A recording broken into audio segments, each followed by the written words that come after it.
ভারতীয় জনতা পার্টির প্রধানমন্ত্রী, সিপিএম এর প্রধানমন্ত্রী। সেই প্রধানমন্ত্রীর পোস্টারে যারা লাথি মারে, এখানে যারা প্রধানমন্ত্রীর পোস্টারে লাথি মারে, প্রধানমন্ত্রীকে যারা গালাগালি করে, যারা ভারতকে বলে ভারত তেরে টুকরে হোঙ্গে, তারা কোথাকার স্টুডেন্ট? আপনারা বলুন তারা কোথাকার স্টুডেন্ট? তারা কোথা থেকে ভারতীয়?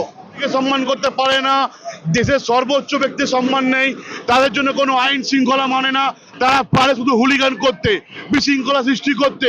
ভারতে থাকো তো ভারতকে সর্বোপরি রাখতে হবে, রাষ্ট্র সর্বোপরে, তারপর সবকিছু। হ্যাঁ, পরীক্ষায় গলত হয়েছে, পেপার লিক হয়েছে, তার জন্য প্রশাসন ব্যবস্থা নিয়েছে, সরকার ব্যবস্থা নিয়েছে, রিজাইন করেছে, সিস্টেমের দ্বারা শান্তিপূর্ণ দ্বারা করতে হবে। ওরা কি করেছে? নোংরামি। সিপিএম মিছিল করেছে, বাম ছাত্র এসএফআই, আইএসএফ, এরা সবাই এরা এই ককরোচ জনতা পার্টির আন্দোলনকে হাইজ্যাক করেছে। এদের পেছন থেকে এরম ভাবে প্রোপাগান্ডা চালিয়েছে, এ পুরো জিনিসে কমপ্লিট কেওস লেগেছে। ফরেন ফান্ডিং আনিয়েছে এরা। Proudly we head CPM, proudly we head বামফ্রন্ট।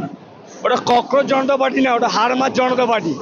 বলছে হারমাত জনতা পার্টিকে আটকানোর জন্য প্রত্যেকটা দেশের নাগরিক, 130 কোটি নাগরিক এই ভারতীয় জাতীয় পতাকা ধরে প্রতিবাদ জানাবে শান্তিপ্রিয়ভাবে, আর কিছু না।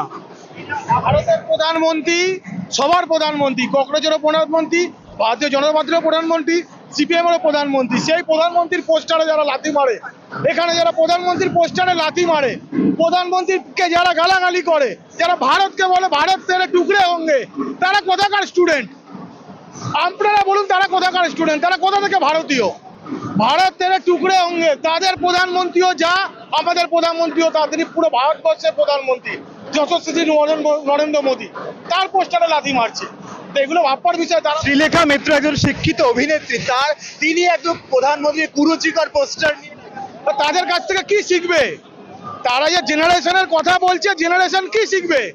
আমরা তো শিখেছি কি, আমরা আমাদের শিক্ষকের কাছ দিয়ে শিখবো। তা তিনি তাদের সিনিয়র পার্সন, তিনি একটা কমিউনিটিকে সাপোর্ট করে। দেশ হিতে যারা কাজে লাগলো না, তাহলে কি করে চলবে? আমাদের দেশ হিতে ভারতবর্ষে যতক্ষণ থেকে স্বাধীন হয়েছে, বামফ্রন্ট কোনোদিন কোনো ভালো কাজে যোগদান আমাদের করেনি। এখনো পর্যন্ত টিল নাও, এখনো পর্যন্ত সব সময় দেশের বিরুদ্ধে আমাদের চলে এসছে। এই যে এখন ককরোচ, যে ককরোচ দ্বারা উঠছে, সে ককরোচ না, বিদেশি ফান্ডিং দ্বারা উঠছে। এই ফান্ডিংটা যদি বন্ধ হয়ে যায়, তাহলে বুঝতে পারবেন আপনারা কি দুধ কা দুধ, পানি কা পানি হয়ে যাবে। একটু ওয়েট করুন। আমরা দেশপ্রেমিক 130 কোটি একবারে মিছিল বেরোবে। এই টেলার, এই হারমাত না, এই ককরোচ পার্টি হারমাত পার্টিকে দেশের প্রেমিক শান্তিভাবে বোঝানোর জন্য যথেষ্ট। ককরোচ বলছে তারা তো অরাজনৈতিক, তারা ছাত্র সংগঠন। ওটা হারমাত পার্টি, কোনো অরাজনৈতিক না, রাজনৈতিক। ওটা বকলমে কংগ্রেসের রাজনৈতিক পার্টি, কোনো অরাজনৈতিক পার্টি না। ওটা নিশ্চয়ই বলছি, কারণ আছে। কংগ্রেসের যখন পেপার লিক হলো, আন্দোলন কোথায়? যখন আম আদমির যখন সিএম পেপার লিক হলো, আন্দোলন কোথায়? আন্দোলন শুধু দিল্লিতেই, ওই দুই জায়গায় বলে আন্দোলন নেই। তাহলে তুমি কি অরাজনৈতিক না রাজনৈতিক? প্রশ্নটা 130 কোটি মানুষের উত্তর দেবে।